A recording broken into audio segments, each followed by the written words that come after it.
Hola. Dijimos hola como 15 veces. Hola a todos, buenas tardes, bienvenidos a esta feria de editores aquí en el Conex. Qué hermoso lugar, qué hermosa feria. Muchas gracias a la gente de Ediciones Godot por esta invitación. Mi nombre es Flavia Pitela y esta tarde vamos a estar hablando de un libro precioso que acaba de publicar la editorial Ediciones Godot. Se llama Angustia en castellano y su autora, que está aquí con nosotros, Renata Salecl, es eslovena, filósofa, socióloga y teórica jurídica. Se desempeña como investigadora en el Instituto de Criminología de la Facultad de Derecho de la Universidad Jubán-Hanna, y lo voy a decir muy mal, y es profesora en la Universidad de Londres. Da clases en varios lugares, en Nueva York, además de en Eslovenia, y sus libros están traducidos a 15 idiomas. Y en el 2017 fue elegida como miembro de la Academia de Ciencias de Eslovenia. El título de su libro es Angustia, una sociedad sin angustia sería un lugar muy peligroso en el que vivir. Y acá voy a hacer un spoiler porque así termina el libro. Con esa línea, pero bueno, lo ponen ellos en la tapa, no soy yo. La idea de esta charla, más que entrevista, es un poco reflexionar acerca de cómo desde el 2004, que fue la publicación por Routledge en inglés de este libro, a hoy, que lo tenemos primera vez en español, qué cosas han permanecido de estas teorías que ella desarrolla en el libro y cuáles han cambiado o se han modificado por el tiempo. Entre este libro y hoy, Renata también publicó un segundo libro que se llama Choice, que no está traducido, Elección, y se encuentra en este momento investigando sobre la ignorancia, que también son hilos que se desatan de este primer libro en el que habla de la angustia. Alguien preguntaba temprano, me preguntaba en Twitter por qué la traducción de anxiety en inglés iba a ser angustia y no ansiedad, y comentábamos que la autora había trabajado mucho con su traductora y investigadores para poner angustia como la palabra que traduzcan ansiedad, que sería anxiety, porque anxiety en inglés es una palabra, lo que llamamos una palabra paraguas, que engloba, entre otras cosas, la angustia, pero que es mucho más que eso. La ansiedad, quiero decir, pero que es mucho más que eso. Entonces la angustia pareciera ser que responde más a la traducción maravillosa que de este libro hizo, no quiero dejar de mencionarlo, Margaret Aberbach.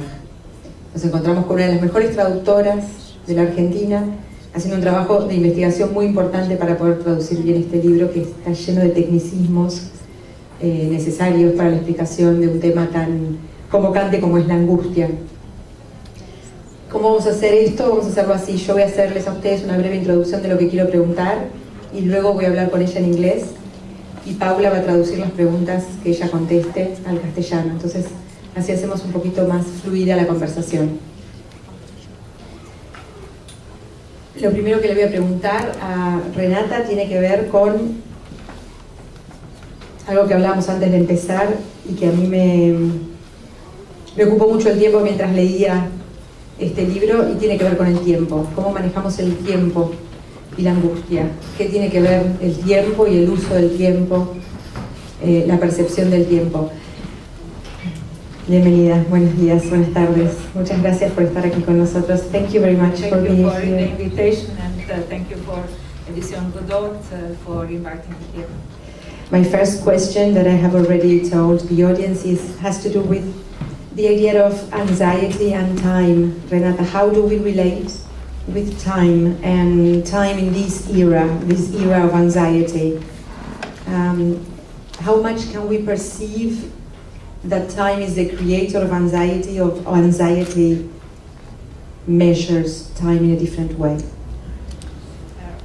I think that what we are really observing in our everyday life is speeding up, on the one hand, of time, and the second time, this enormous pressure to make the most out of time. And at the same time, we can also say we are constantly told by various gurus that we have to slow down, we have, slow food, that we have to live in the moment. All these messages paradoxically, add to anxiety. Even the idea of slowing down is, I think, one of the elements today of making us more anxious. hoy en día creo que en la vida cotidiana nos aceleramos mucho con respecto al tiempo y también la presión que tenemos para aprovechar el tiempo al máximo. Los gurús, por ejemplo, nos dicen que tenemos que relajarnos y trabajar más despacio, vivir el momento, pero paradójicamente esto nos genera angustia también. In a very interesting book on time, British author Eva Hoffman nicely pointed out that attention deficit disorder is linked precisely to this new perception of time. Like giving someone attention, getting attention from someone is becoming like a big problem. We don't have time to pay attention or to give attention. Con respecto al tiempo, hay una autora británica, Eva Hoffman, que habla también cómo se relaciona este tiempo con el desorden de déficit de atención y que tiene que ver con la percepción que tenemos del tiempo. El darle atención a alguien, prestarle nuestro tiempo, se ha convertido en un problema que también nos genera angustia.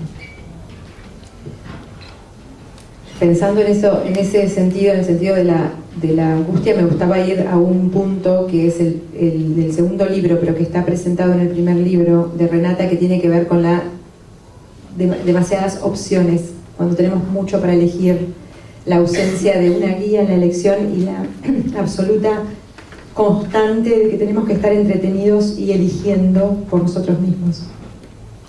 Linked to this idea of anxiety related to attention and time, in your book you present this idea of overchoice, that we live in a society, at least Western society, always we talk about Western society, in which we are constantly made to choose, and not choosing is also an election, and this constant necessity of choosing creates anxiety, because time is also part of that. This idea of there is no so much time to choose everything you are like supposed to be choosing or not choosing.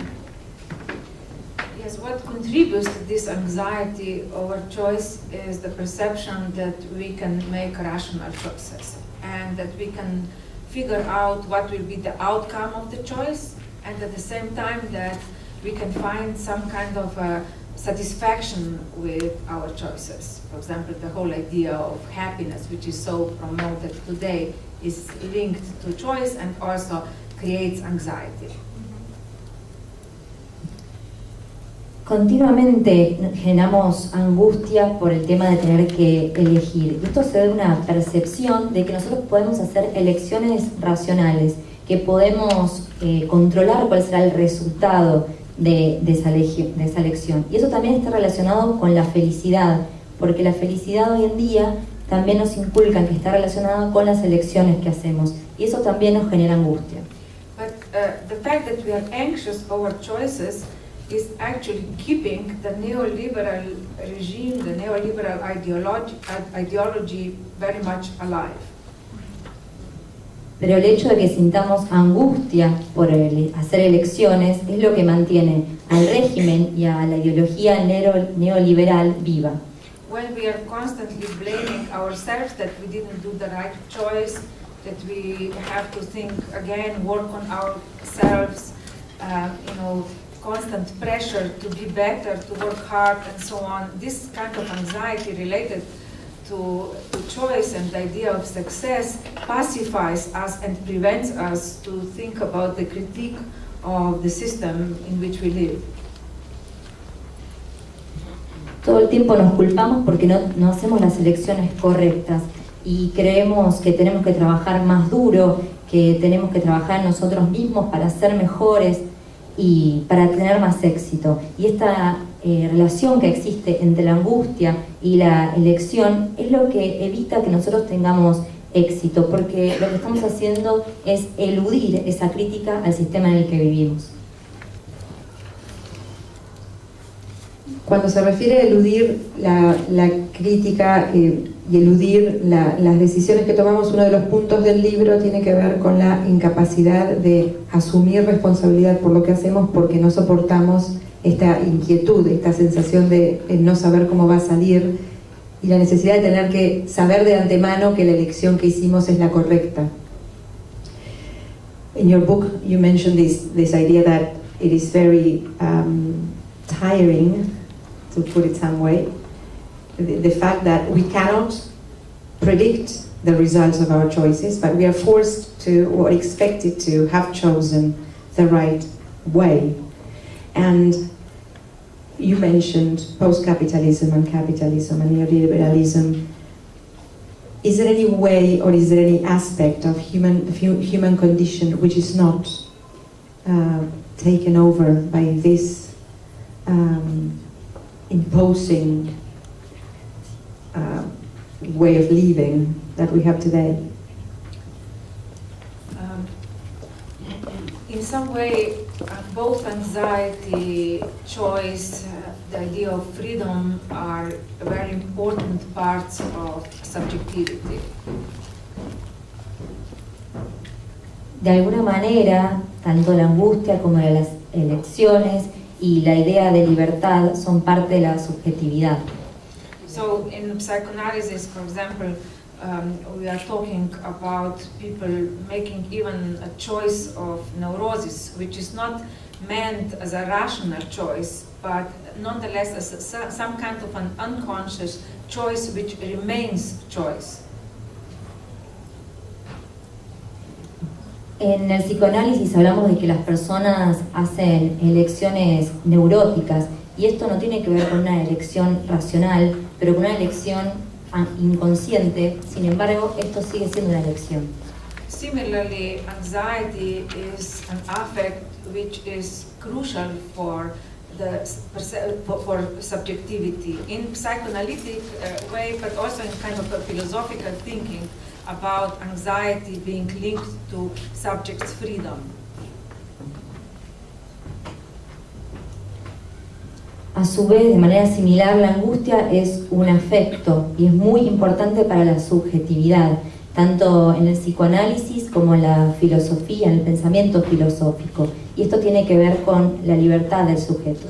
So already Kierkegaard was speaking about anxiety being linked to possibility of possibility. Kierkegaard decía que la angustia estaba relacionada con la posibilidad de la posibilidad. And Sartre was saying that when we are standing in front of the abyss, we are not anxious that we will fall, but that we have the freedom to throw ourselves in the abyss. Y Sartre decía que cuando nos paramos frente a un acantilado, no tenemos angustia porque nos vamos a caer, sino porque tenemos la capacidad de decidir si nos queremos tirar. Now the problem, however, is when the anxiety goes into an overdrive, and what I'm analyzing is the effect of ideology on this very human feeling of anxiety. Entonces el problema se complica cuando la angustia afecta al individuo, y es lo que estoy analizando en este momento. And here the ideology of choice is in an important link, increasing the affect, very human affect of anxiety. Entonces ahora la ideología de la elección es algo que va en aumento y que afecta a la angustia del individuo. Like every choice that we make in some way involves a loss. Todas las elecciones que hacemos en algún punto involucran una pérdida. However, in the ideology which pictures choice as a rational choice, we have more and more problems dealing with this loss. Sin embargo, cuando hay una ideología que nos dice que nuestras elecciones son racionales, tenemos más problemas para lidiar con esto. Which is why a lot of people are frozen in front of any possibility of making choices and actually cannot make them.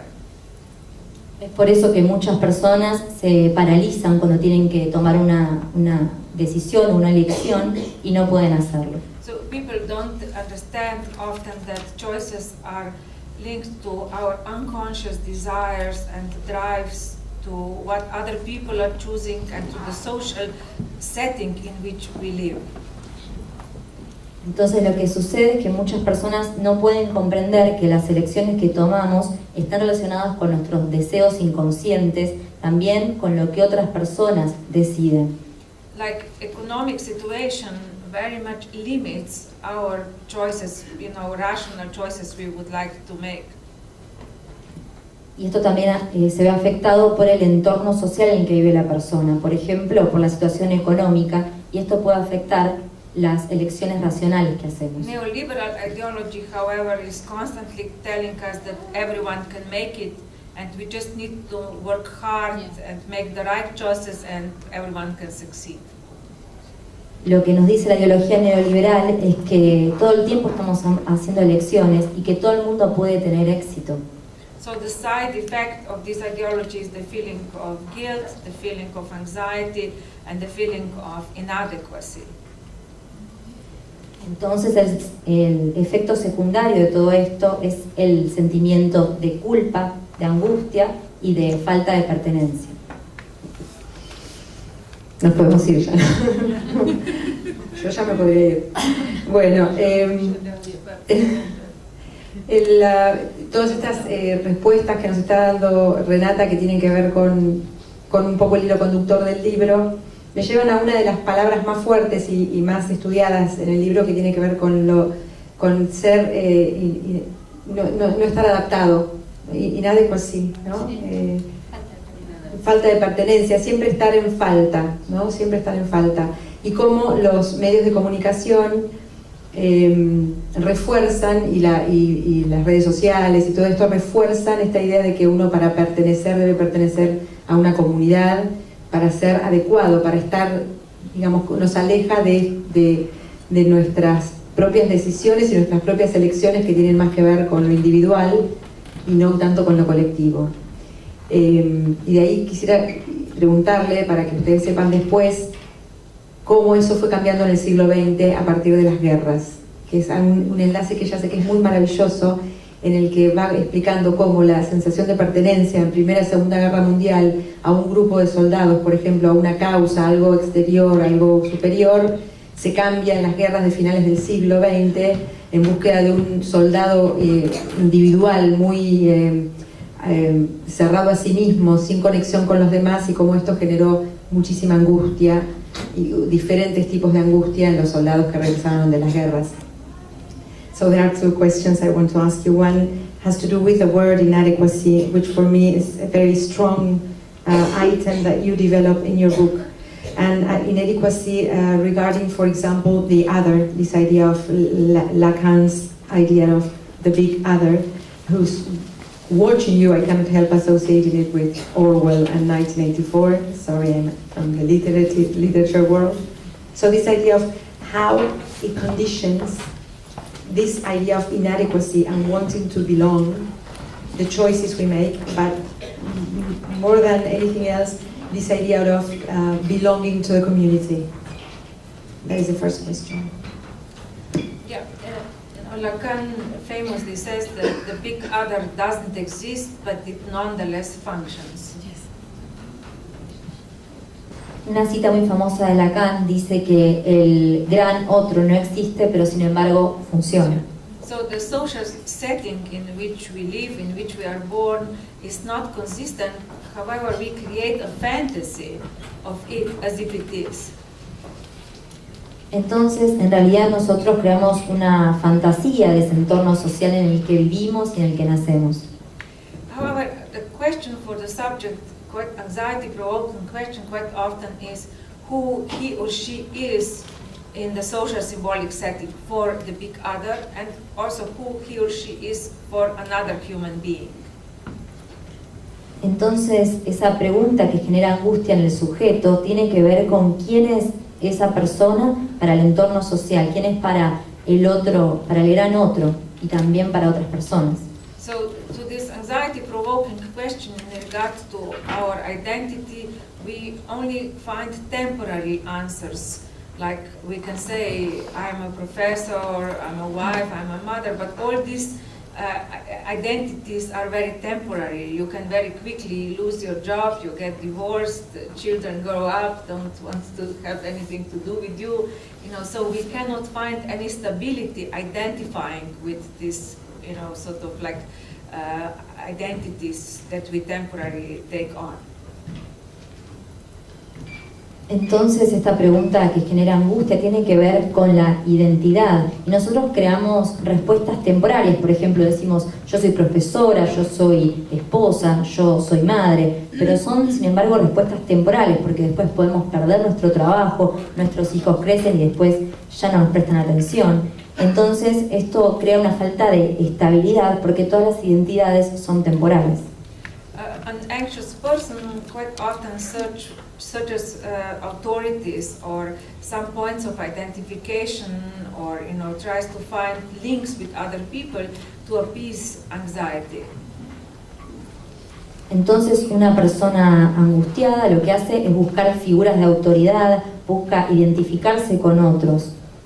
And actually, paradoxically, finding a solution in a group, finding a group with whom one can identify, truly helps with people who are very anxious.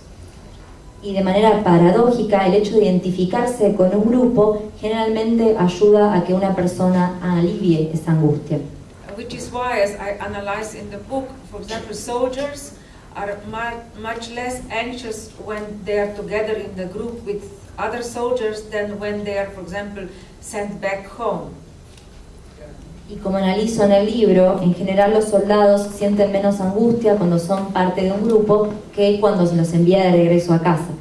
And today, people are searching for new types of communities, maybe online, maybe with people they don't know in person. However, quite often communicating in this community can affect their anxiety level in the way that they feel more comfortable than being completely alone.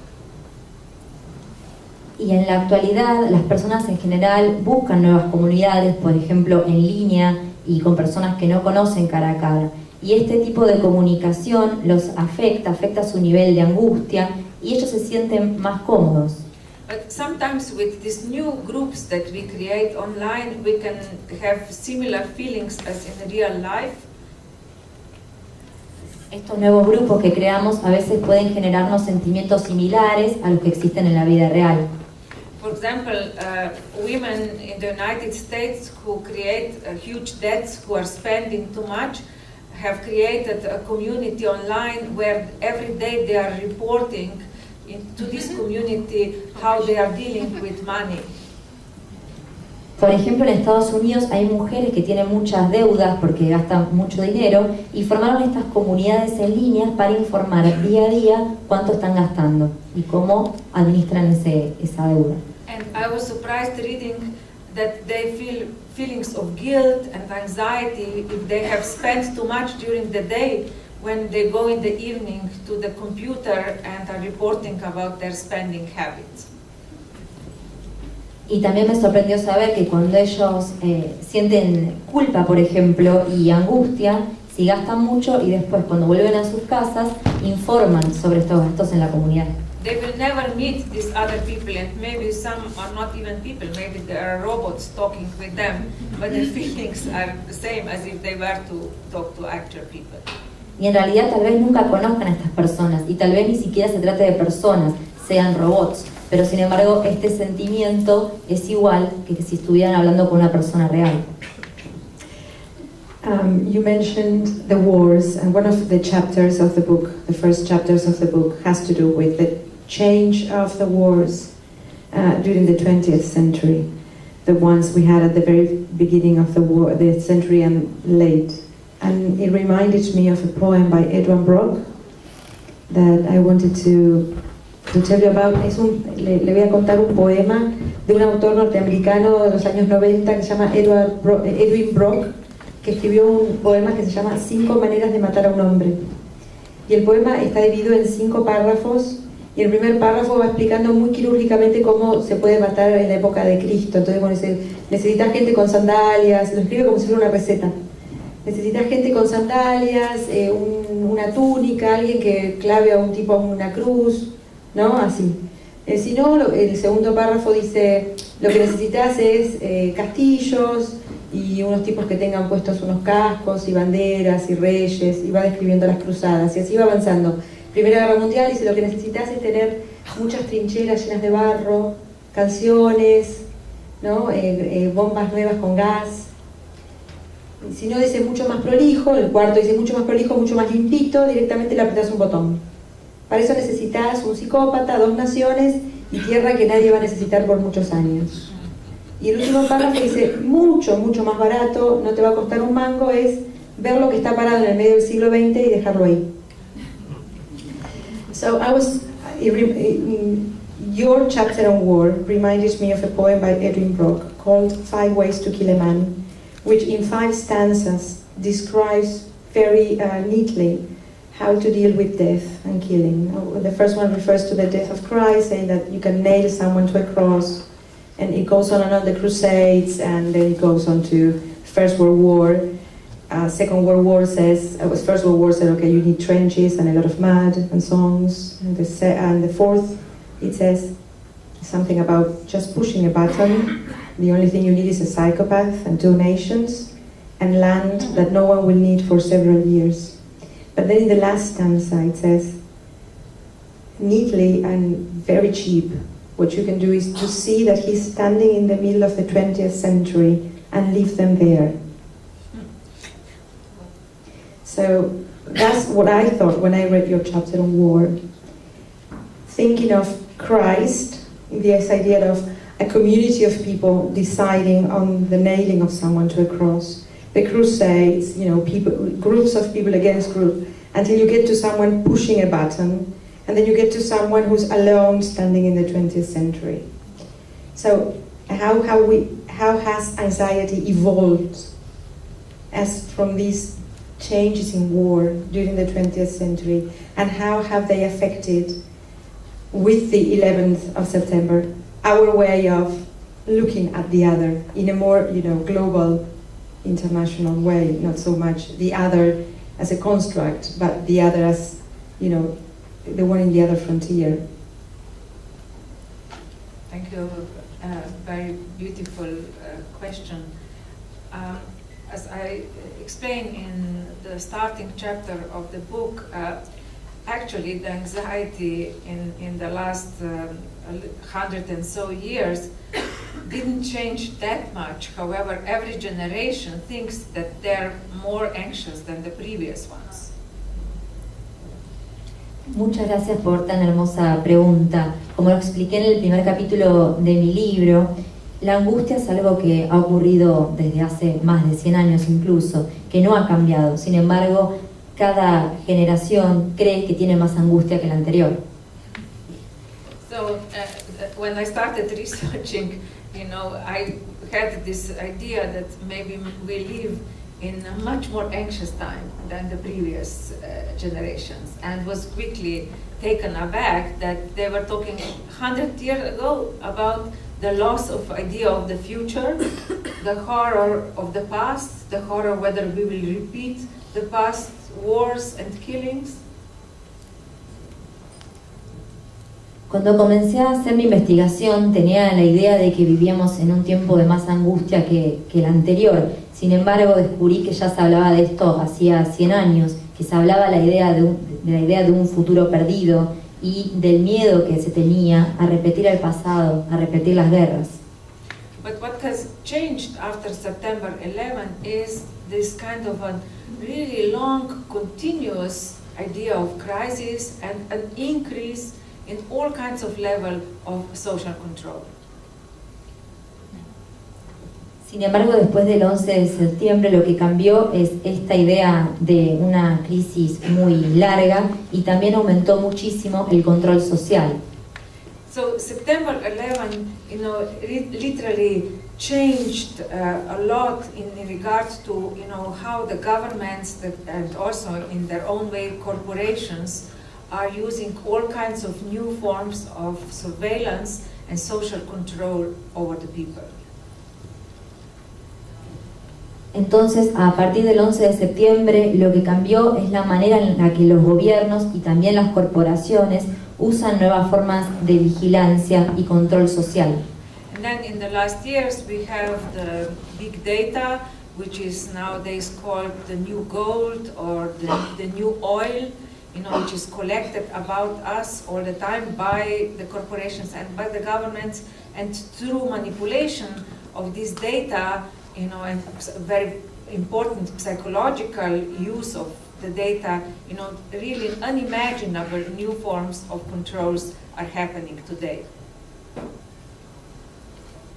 Y en los últimos años, en cuanto al Big Data, esto se ha vuelto el nuevo oro, el nuevo petróleo. Tanto los gobiernos como las corporaciones recopilan estos datos y los manipulan para un uso psicológico de los datos que permiten un mayor control. So in some way, we should be actually anxious about, the big data that is collected about us, and we are a little bit, but not as much as I would think we should. Entonces, de alguna manera, deberíamos sentirnos angustiados por este tema del Big Data y cómo se usa, pero sin embargo, no estamos tan angustiados. So I was just 2 months ago in Ukraine, and I mentioned the problem that big data is collected probably about everyone, because actually in Kiev you have internet for free almost everywhere around the city, in the shops, on the streets, and so on, which means that pretty much all the data of the people can be collected. Hace 2 meses mencioné el problema sobre Big Data. Por ejemplo, en Kiev, el internet es gratis en las ciudades, en las calles, en las tiendas, entonces los datos están siendo recopilados todo el tiempo. But my audience, they said, oh no, we don't think at all that this is a problem with us. Our government is probably too stupid to use the big data. Entonces mi público me dijo que no creía que eso fuera un problema, porque nuestro gobierno era demasiado estúpido para usar esos datos. So if that's not a useful ignorance, then I don't know what it is. Entonces eso se convierte en algún tipo de ignorancia. Vamos a tratar de unir varias de las cosas que dijo, porque me interesa continuar con un tema que Renata misma acabó de mencionar, y que tiene que ver con la recolección de data, cómo moldea o cómo puede llegar a moldear nuestra forma de pensar y sobre todo nuestra forma de selección y nuestra forma de elección de gobiernos. Entonces voy a conectar, como creo que conecté bien, por qué la sobredosis de elección y la falta de líderes hace que la gente tienda a buscar líderes totalitarios, que es lo que vuelve a estar pasando ahora a nivel mundial. ¿Qué tiene que ver con eso? Sí tiene que ver con eso, sí tiene que ver con que la sobrecarga de elección y la manipulación hace que uno termine eligiendo a alguien que le diga qué tiene que hacer. Por ahí va a ir mi pregunta, pero puede hacerla. Renata, I want to connect several things we've been saying. One of them was about choices and over choices, and how the fact that we have so much to choose makes us sometimes, feel frozen and unable to do so. And this manipulation that we get to have from corporations and governments with the collection of all the big data contributes to the decision finally of people to start looking for totalitarian governments because of the absence of leaders in the classical sense of the word. Can we find a connection in there? Yes, and definitely. I think that this search to identify with certain leaders, kind of authority figures, is in essential link to anxiety, or the kind of the provocation of anxiety which exists in today's time.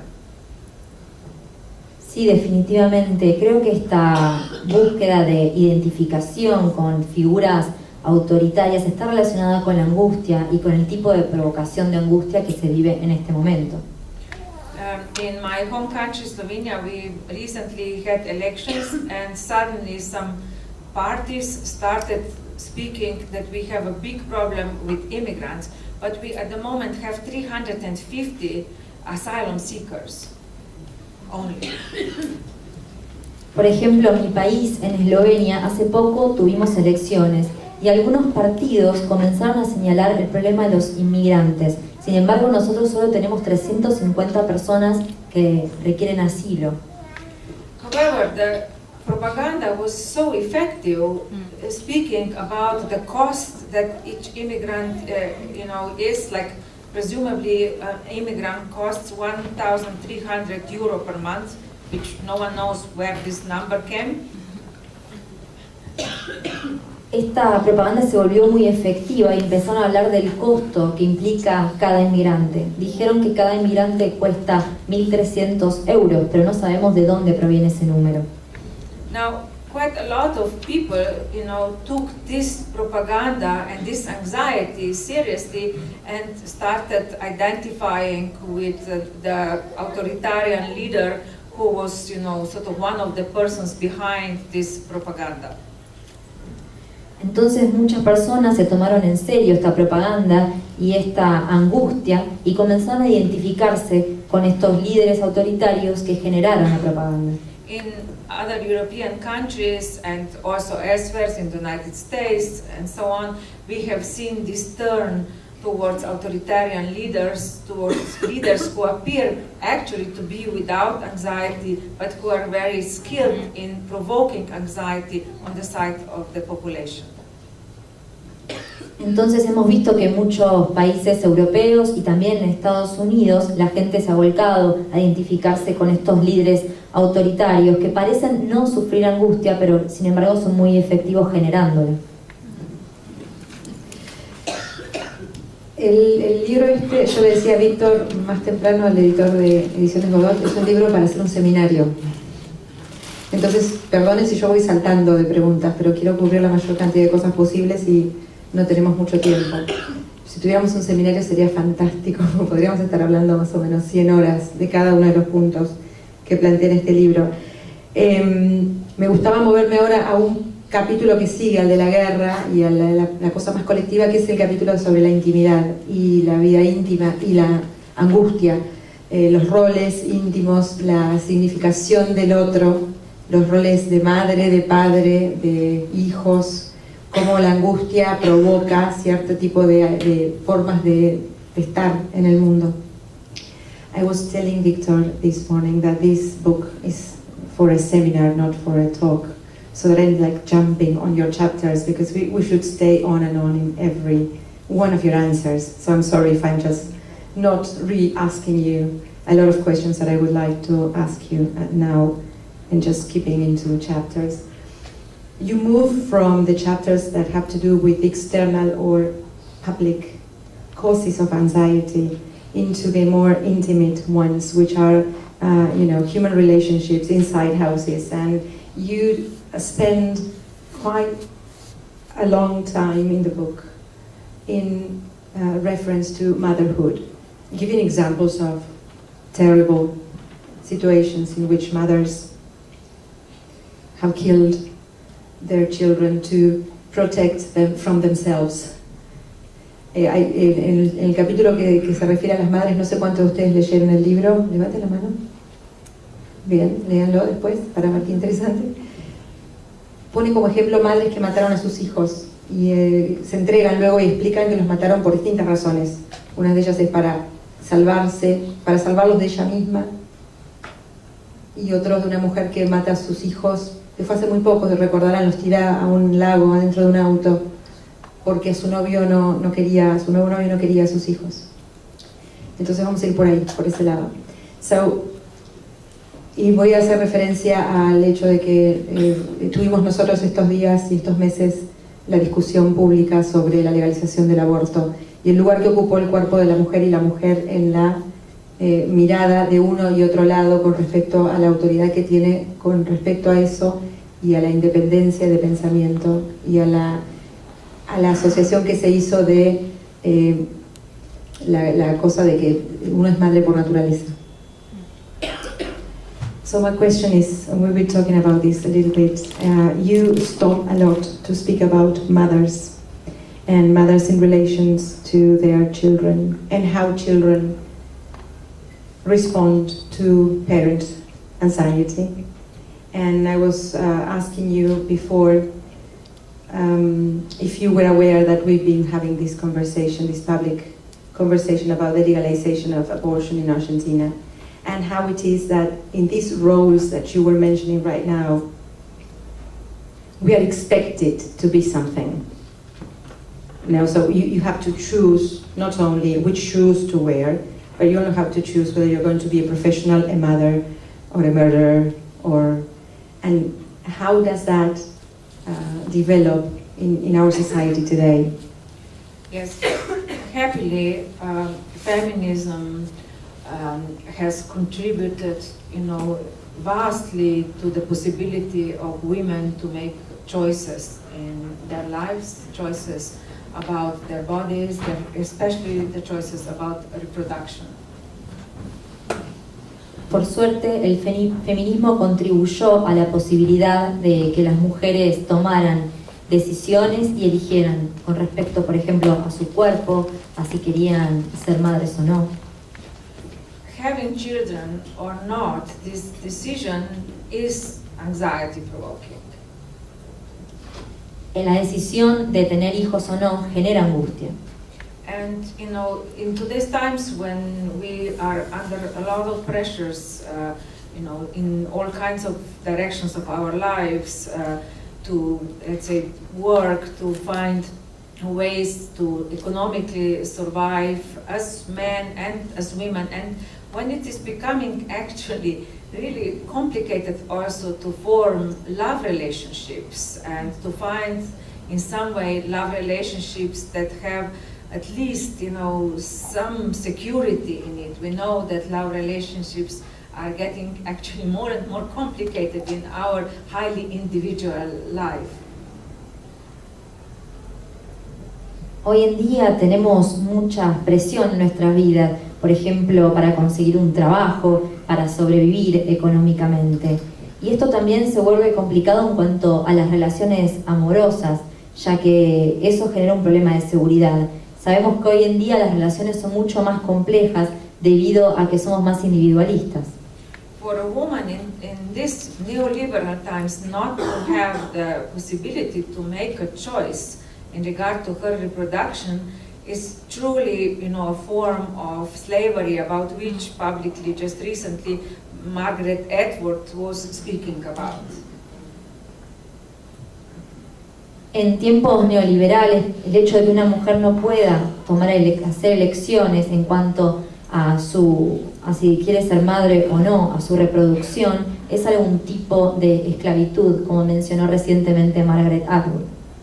We should not forget that actually the very perception of motherhood, but not only motherhood, I would say in our times where men are getting more engaged with raising children, also the question becomes for fathers too, this question of do I want to have children, also what kind of a parent will I be, and the responsibility that comes with it is not today much bigger because we are living under this pressure of perfection, success, the responsibility to make the best out of our lives and the lives of our children.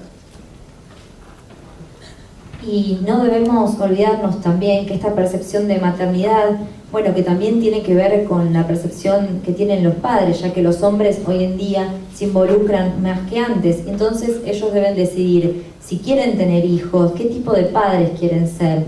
Y esta es una responsabilidad que aumenta debido a la presión que tenemos por ser más perfectos, por tener éxito y por que nuestros hijos y nosotros seamos lo mejor que podemos. The right to abortion for me is a basic human right, and I think that Argentina will sooner or later, change their law. That's my deep hope. Yo creo que el derecho del aborto es un derecho humano básico y espero que muy pronto Argentina cambie su legislación. In my home country,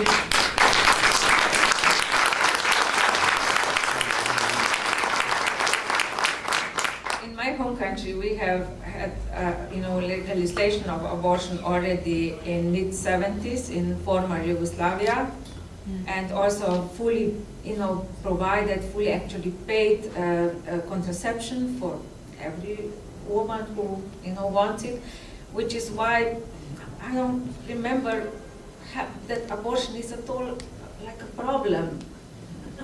Like it's not something that is bothering people. it is a, personal, very difficult decision.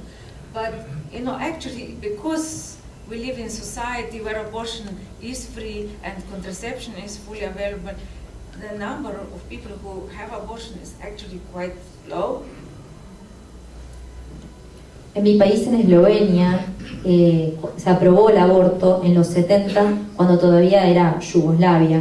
E incluso el acceso a los anticonceptivos es gratuito para cualquier mujer que decida tomarlos. No recuerdo que el aborto sea un problema, no molesta a las personas, es una decisión personal y muy difícil. La sociedad está acostumbrada a que el aborto sea legal, a que tengan acceso a los anticonceptivos, y de hecho esto provocó que los abortos se redujeran.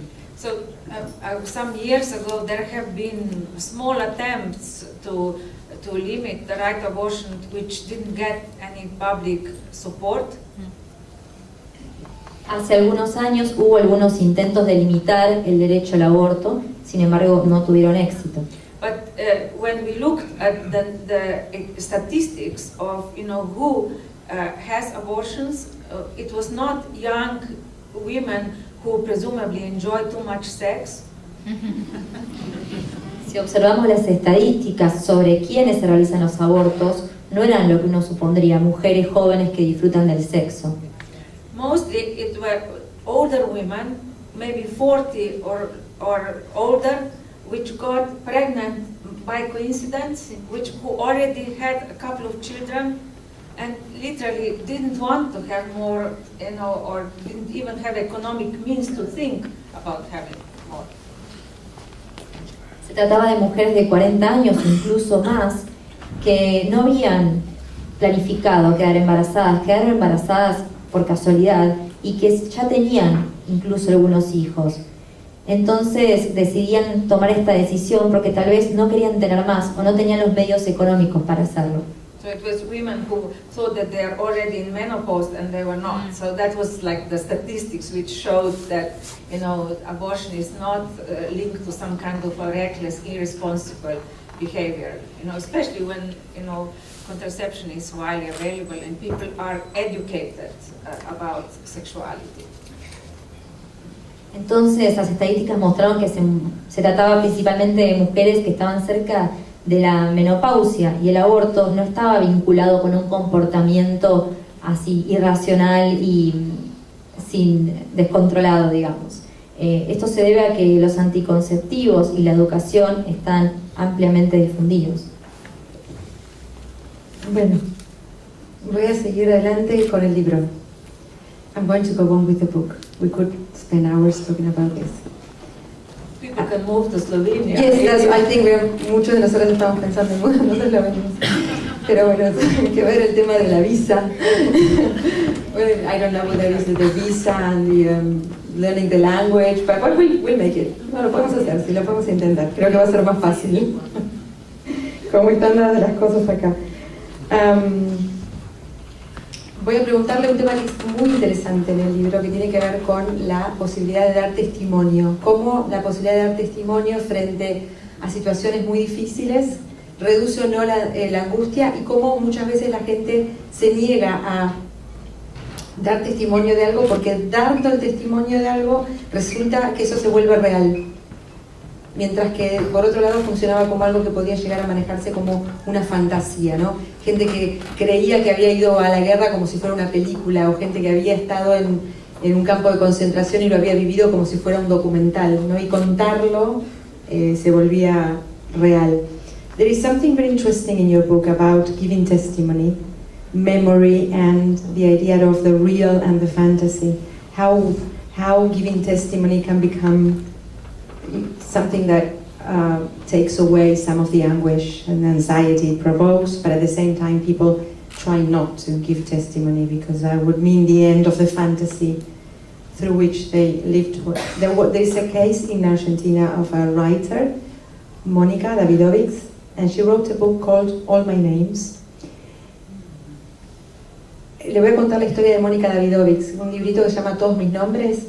Mónica es una sobreviviente del Holocausto, es argentina, tiene más de 70 años, y ella iba a todas las reuniones sobre sobrevivientes del Holocausto como como invitada, como participante, a escuchar.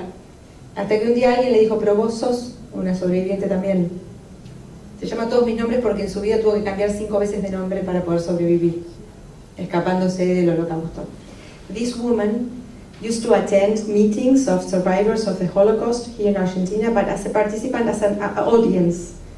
And she had escaped the Holocaust.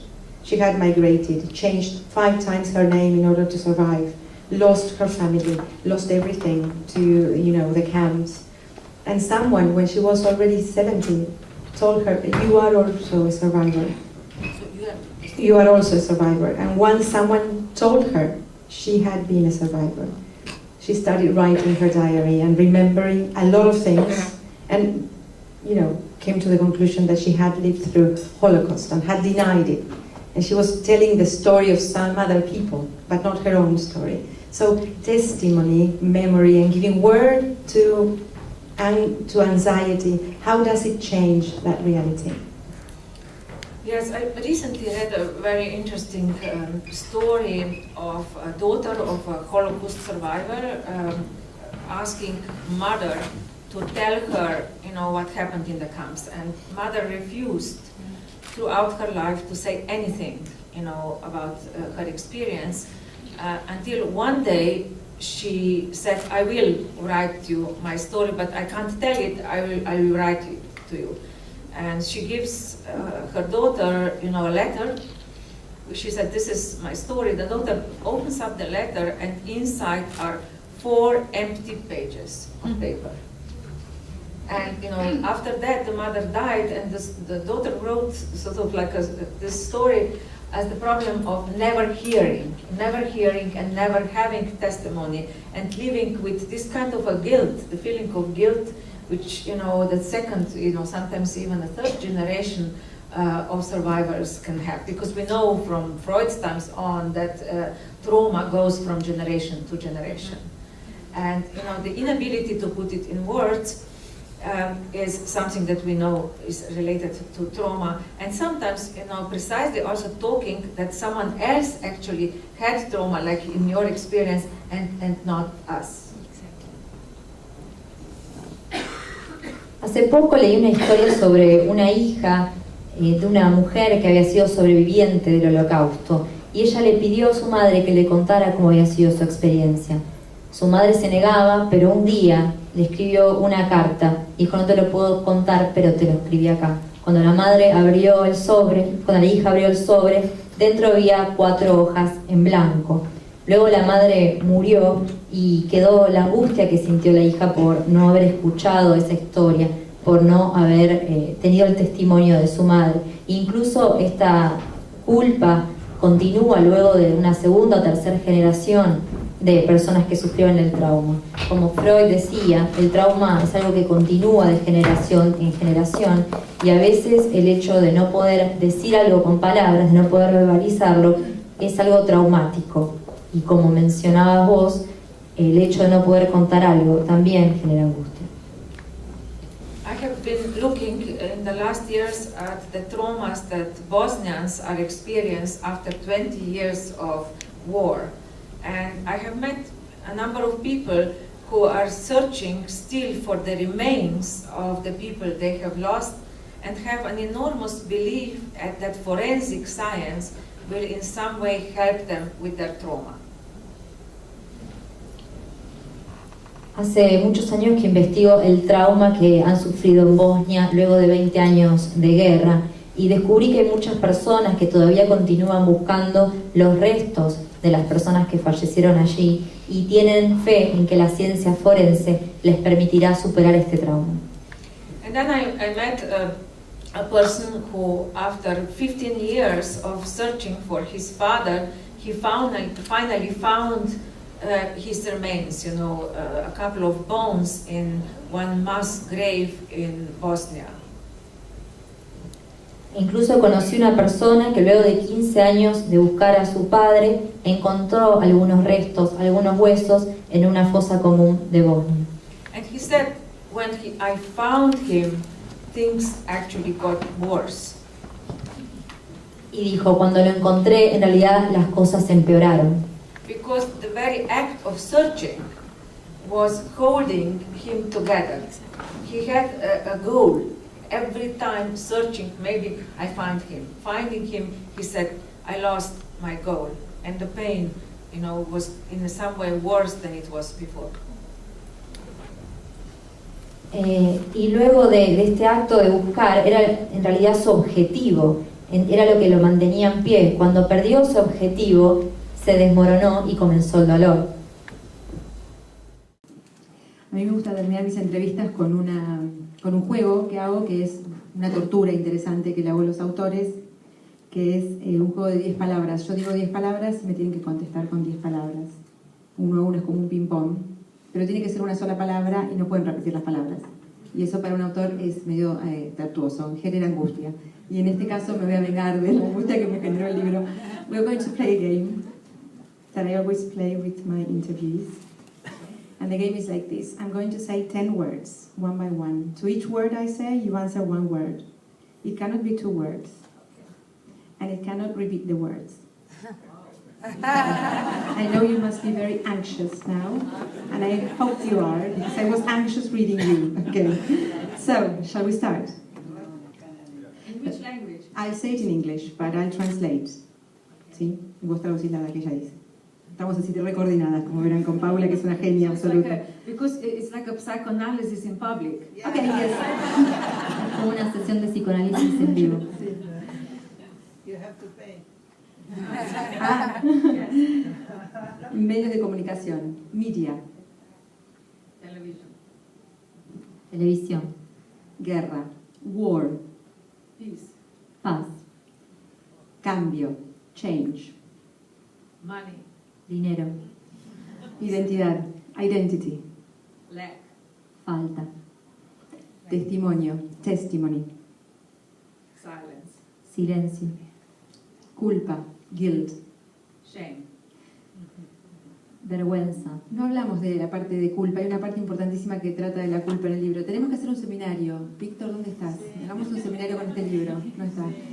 I want a seminar with your book. I mean, a whole seminar. I need more time. Elección, choice. Anxiety. Big other, el gran otro. Object. Objeto. You have to say one word.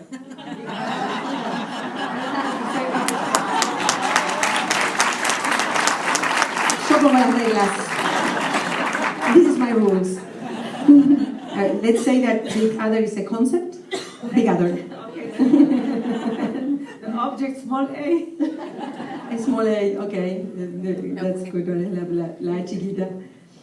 Maternidad, motherhood. Children. Niños. Anxiety.